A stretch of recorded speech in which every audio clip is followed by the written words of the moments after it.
And welcome to the Erie2Atlantic podcast. I'm your host, Scout Hughes, and I have a special guest with me today, Ethan Cook, who is currently a resident shepherd here on the Hill at Liberty University, and he is also a senior that will graduate next May. Am I right about that? Yeah. Yes, sir. All right.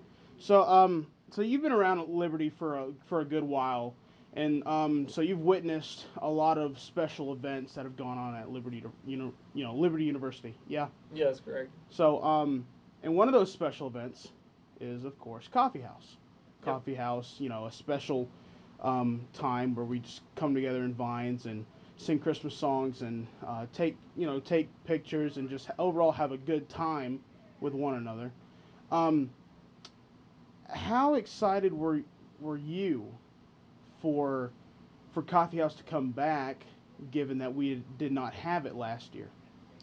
I was pretty excited to go just because I love singing in general, and I love hearing from the students. I love to hear the talent that they have.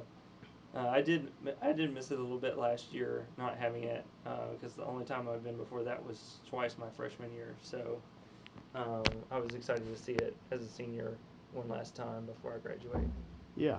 So, in your opinion, which one is better, the one in the wintertime or the one that they do in the spring? I prefer the Christmas-based one just because the students tend to sing more religious songs. But my freshman year they did a Disney-based one in the spring, which was ended up being pretty good too. But the Christmas one's definitely my favorite. That's awesome. Now, how has this one? Because we've already because the Coffee House this year is already it's already happened. It happened last Saturday night. How does this one in particular compared to the ones that you've been to in the past? Was it better or was it kind of rusty coming off of the pandemic? What are your thoughts on that? This one was pretty good. I did feel like there weren't very many videos, and the ones that there were they were okay, but they weren't amazing. Then there were some really good acts, but overall I felt like it was just okay at best. The Yeah. ones I'd seen in the past had just been really really good, but I understand like if they didn't get enough video submissions or stuff like that from the students, a lot of that's based on the students that are currently here and stuff like that. So that's outside of their control. But overall, I thought it was pretty good. So Yeah. Um, what was one of your favorite acts that they did? Speaking because there were a lot more acts than there were videos, obviously. What was a few of your favorites, just to name off a few? the girl that sang "Oh Holy Night" was fantastic, Yes. and the group that sang O Come Emmanuel" was really really good too. It was a whole group with a band, and they had like two or three singers, so they Right. were really good too. Right. Um, there were a few videos that were presented. You know the eggnog video. Mm-hmm. Did you know that video was made 5 years ago?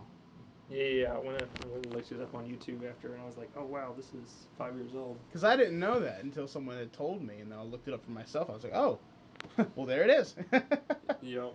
well, Yep. well, that's awesome. So, are you looking forward to the one in the spring being at your very last coffee house? Yeah, I'll probably end up going. Yeah, I'm looking forward to it. The theme they chose I thought was pretty interesting, and so yeah, I'm excited to see what the students come up with. That's awesome. Well, you heard it here, folks. Ethan, thank you so much for joining me for this episode of Erie2Atlantic, the Erie2Atlantic podcast. Just check out our Instagram page, Twitter page, and even our mailbox on our email. That's Erie2Atlantic at gmail.com, the number two. Don't miss it. It'll be a good time for you. Again, Ethan, thank you so much. You're welcome.